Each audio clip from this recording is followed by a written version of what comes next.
You know you're better than this, but here you are again. Same mistake, different day.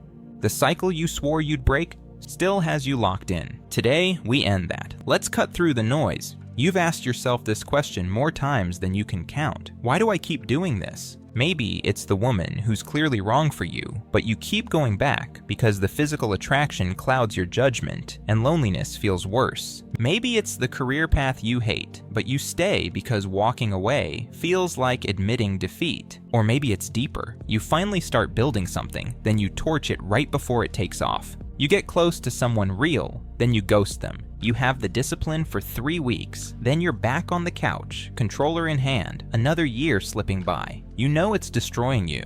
You can see it clearly. Every time you tell yourself, never again. But here you are, again. The ancient Stoics had a name for this. They called it voluntary slavery, the chains no one forced on you, the prison you built yourself, one choice at a time. Marcus Aurelius, Emperor of Rome, wrote this in his private journal: "You have power over your mind, not outside events.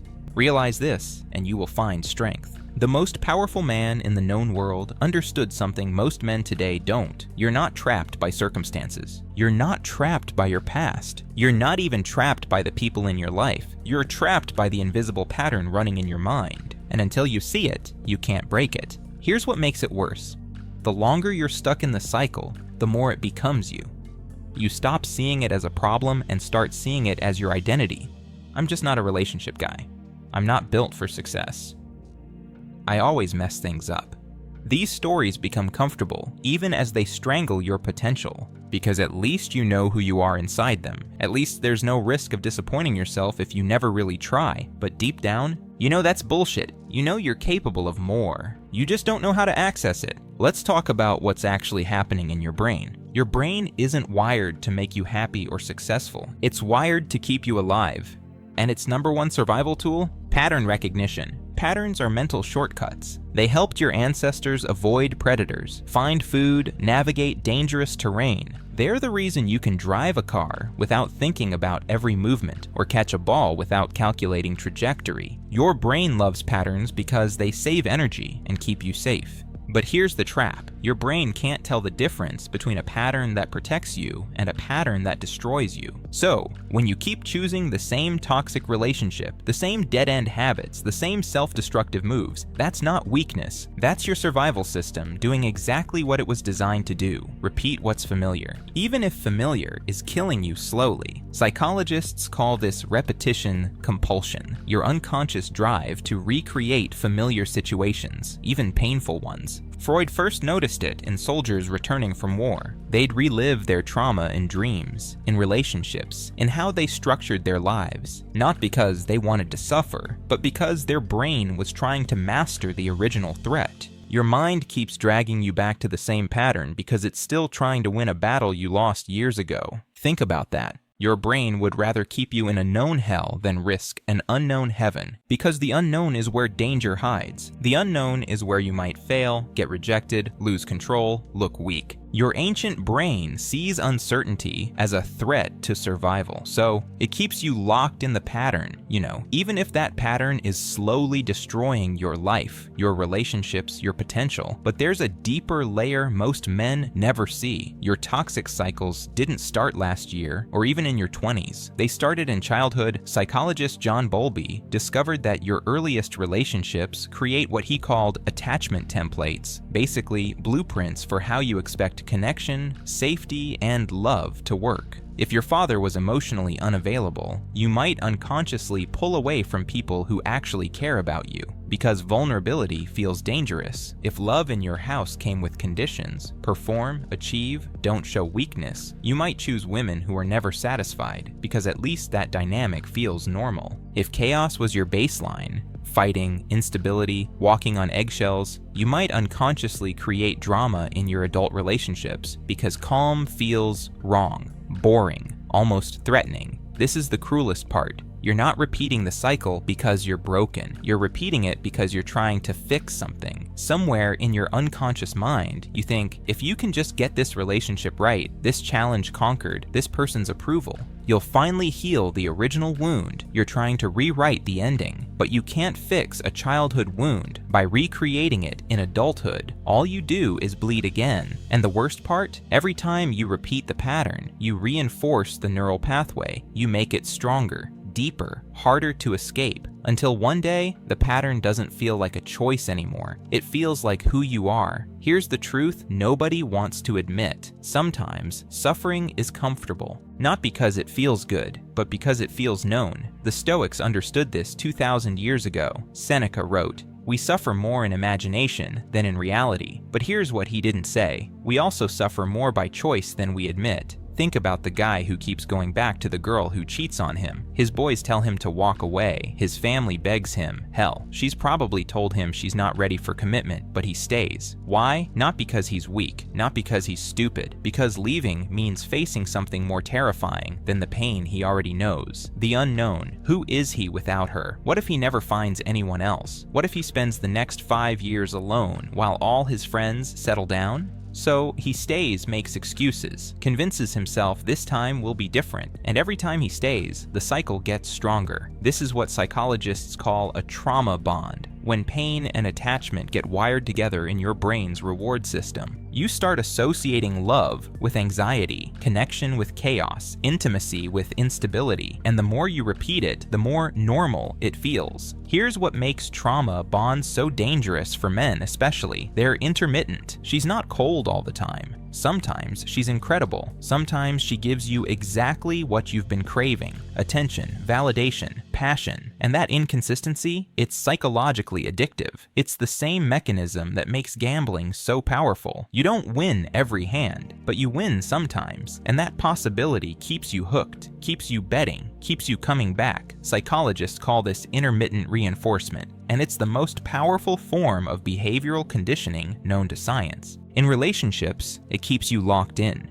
You remember the good times. You hold on to the hope that that version of her is the real one. That if you just try harder, become better, prove yourself more, the chaos will stop and only the good will remain, but it never does. But here's what most men won't face. You're not just trapped in toxic cycles with women. You're trapped in toxic cycles with yourself. The way you talk to yourself after a setback. The way you sabotage your own ambitions right when they start gaining traction. The way you choose the easy dopamine hit over the hard work that actually builds something. Epictetus, who was literally born a slave, understood this better than anyone. No man is free who is not master of himself, and most men today, they're slaves to their own habits, their own excuses, their own story about why they can't, why they shouldn't, why it's too late. You don't need anyone else to hold you back. You do it to yourself every single day. So, who's keeping you locked in this cycle? Not your circumstances, not the women in your life, not your job or your bank account. You, but not the you that you think you are. It's the part of you that's terrified of change, the part that's convinced staying small keeps you safe, the part that would rather fail predictably than risk succeeding and having something real to lose. Psychologists call this your ego defense system, the part of your mind that protects you from psychological pain, even if it means creating real pain in your life. It's the voice that sounds like logic, like reason, like protection. You're not ready yet. Get your shit together first. She's out of your league. Why set yourself up for rejection? Starting that business is too risky. What if you fail? And here's the trap. That voice sounds like you. It uses your own thoughts, your own language, so you believe it. But it's not you. It's the part of you that's still afraid of getting hurt the way you were hurt before. This internal voice learned to speak in the tone of whoever first made you feel inadequate. Maybe it sounds like your father telling you you're not good enough. Your ex saying you'll never change. Your coach saying you don't have what it takes. Over time, you absorbed that voice. You internalized it, made it your own. And now, you don't need anyone else to tear you down. You do it to yourself, automatically. Every single day, psychologists call this introjection. When you take external criticism and make it your permanent internal reality, the judge is now living in your head rent-free, and the trial never ends. The Stoics had a concept for this moment. They called it ascent. The instant you agree with a thought and make it yours, Marcus Aurelius wrote in his private journal, you have the power to strip away opinion and judgment, then the injury disappears. But most men never strip away the opinion. They just accept it, internalize it, let it run their lives from behind the scenes. And that's how the cycle continues, year after year. But here's what the Stoics understood that modern psychology is only now catching up to. You are not your thoughts. Thoughts arise. They pass through your mind like weather through the sky. You can observe them without becoming them. You can hear the voice that says you're not enough and recognize it for what it is. An echo from your past, not a truth about your present. This distinction changes everything because once you see the difference between having a thought and being that thought, you reclaim your power. The voice can still speak, but you don't have to listen. The cycle can still call, but you don't have to answer. You become the observer, not the prisoner. Every cycle has a moment, a split second where you can choose differently. It's the moment right before you text the ex who destroyed you, the moment before you hit the liquor store instead of the gym, the moment before you tell yourself, I'll start Monday for the 100th time. Most men miss this moment. It happens too fast. The pattern executes on autopilot, like muscle memory you didn't know you had, but it's there. And if you can catch it, if you can create even a second of space between the trigger and your response, everything changes. Viktor Frankl survived 3 years in Nazi concentration camps. He watched men who had everything stripped from them: family, freedom, dignity, hope. Some broke, some gave up, some died, but some didn't. And Frankl noticed something profound about the men who survived. They found a gap, a space between what happened to them and how they responded, he wrote. Between stimulus and response, there is a space. In that space is our power to choose our response. In our response lies our growth and our freedom. That space is where toxic cycles die, not through brute force, not through shame or willpower, through awareness. The Stoics called this the discipline of assent, the practice of pausing before you accept a thought or impulse as yours. It's the difference between reacting and responding. Reacting is automatic. It's the cycle playing out on autopilot while you watch from inside your own head. Responding is conscious. It's you stepping into that space and choosing who you want to be in this moment, not who you've always been, who you choose to be. And here's the truth most men need to hear. You don't have to get it right every time. You don't have to be perfect. You don't have to break the cycle completely on the first try. You just have to catch yourself once. Make a different choice once. Step into that space once. Then do it again tomorrow. And again the day after that. Each time you interrupt the pattern, you weaken its grip. Each time you choose consciously, instead of reacting automatically, you strengthen the man you're becoming. Freedom isn't a single moment. It's a practice, a daily decision to step into that space and choose differently. So how do you break free? Not with willpower, not with motivation. Those things fade. The cycle is patient. It waits for you to get tired. No, you break the cycle by interrupting the pattern, by doing something different at the exact moment your brain expects you to do the same thing. Let's get practical. Step 1. Name the cycle. You can't change what you can't see. Write it down, map it out. What happens right before you fall back into the pattern? What thought triggers it? What feeling? What situation? Be specific. Don't just write, I always mess up relationships. Write, when someone gets close to me, I feel scared. I start picking fights about small things. I create distance before they can reject me. See the pattern, trace it back to its roots. The Stoics practiced prasosh, constant attention to your thoughts and actions. Seneca said, the mind must be recalled from external things to itself. So, recall it. Watch yourself.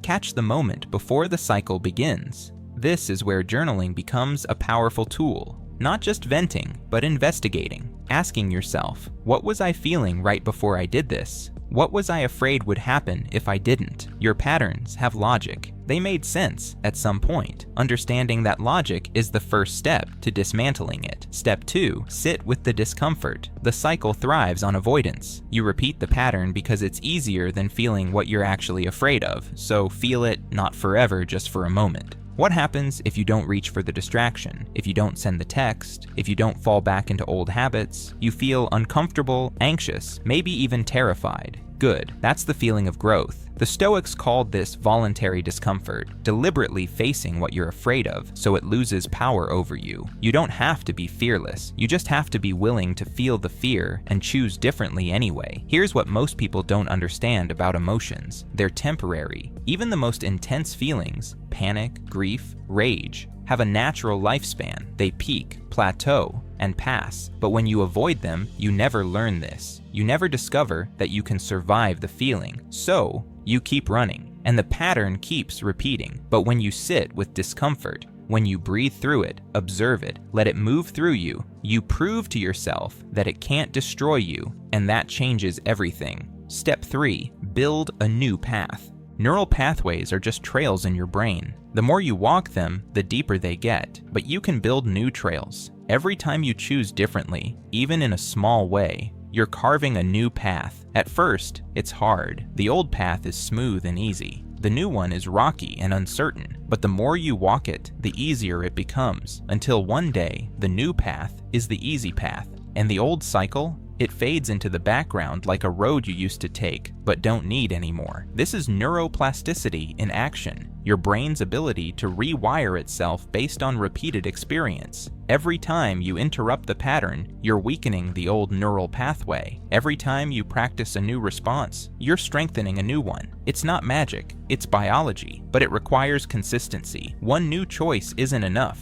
you need repetition. This is why small, sustainable changes work better than dramatic overhauls. You're not trying to demolish the old path overnight. You're just walking a different direction, again and again, until your brain gets the message. Step 4. Surround yourself with mirrors, not echoes. The people around you either reinforce the cycle or help you break it. Echoes repeat what you already believe. They keep you comfortable. They enable the pattern. Mirrors reflect the truth. They challenge you. They show you who you're becoming, not who you were. Choose mirrors. And if your environment is full of echoes, change your environment. The Stoics believed in sympathia, the idea that we're all connected, influenced by each other. Marcus Aurelius wrote, "Observe the lives of those who have gone before you, and see how temporary everything is." So, choose carefully who you let shape your reality. You are not just the product of your choices, you're also the product of your environment. If everyone around you accepts mediocrity, it becomes harder to pursue excellence. If everyone around you avoids difficult conversations, it becomes harder to embrace vulnerability. But if you surround yourself with people who are doing the work, who are breaking their own cycles, facing their own fears, choosing growth over comfort,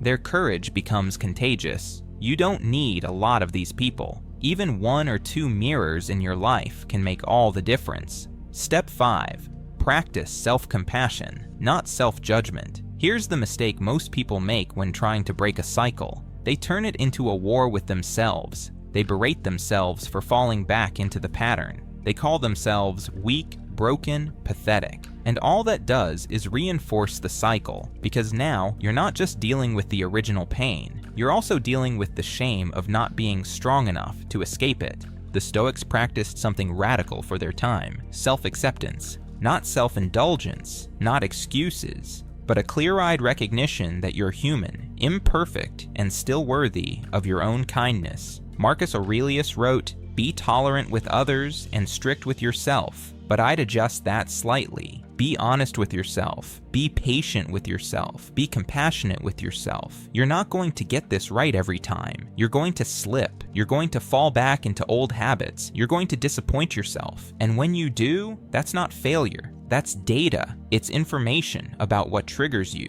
what you still need to work on, where you need more support. Treat yourself the way you treat someone you love who's struggling, with gentleness, with encouragement, with the belief that they're capable of change, even when it's hard, because you are. Here's what no one tells you about breaking a toxic cycle. It doesn't feel like freedom at first, it feels like loss. Because when you let go of the pattern, you also let go of the identity it gave you. The version of yourself who needed that relationship, who clung to that job, who hid behind those distractions. That version of you dies, and grief is natural. But on the other side of that grief, there's something the Stoics called ataraxia, a deep, unshakable peace. Not because your life is perfect, but because you are finally free. Free to choose, free to grow, free to become who you were always meant to be. Epictetus said, "Freedom is the only worthy goal in life. It is won by disregarding things that lie beyond our control. And the cycle? It's beyond your control. But your response to it isn't breaking a toxic cycle, isn't about becoming fearless. It's about becoming faithful to the person you're becoming, to the life you're building, to the truth that you are more than your patterns. You are not the cycle. You are the one who can finally walk away from it.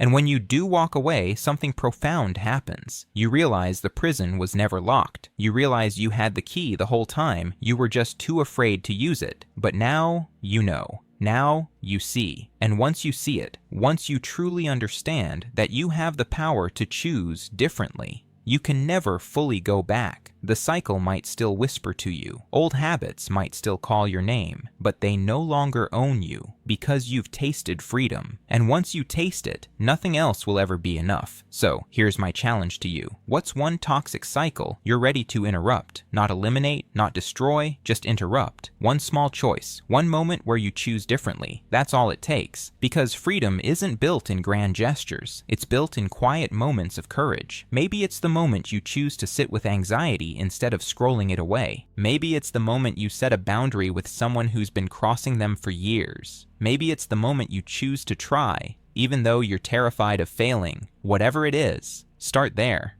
And remember, you don't have to do this alone. You don't have to figure it all out by yourself. Reach out, find your mirrors, build your support system. Do the work, because you're worth it. The life waiting for you on the other side of this cycle is worth it. If this resonated with you, leave a comment below. Tell me, what cycle are you breaking? What's the first step you're taking? And if you want more philosophy, psychology, and Stoic wisdom for modern life, subscribe to MindForge. We're building something real here, something human. Until next time, stay strong, stay aware, and remember, you are not your past. You are what you choose next.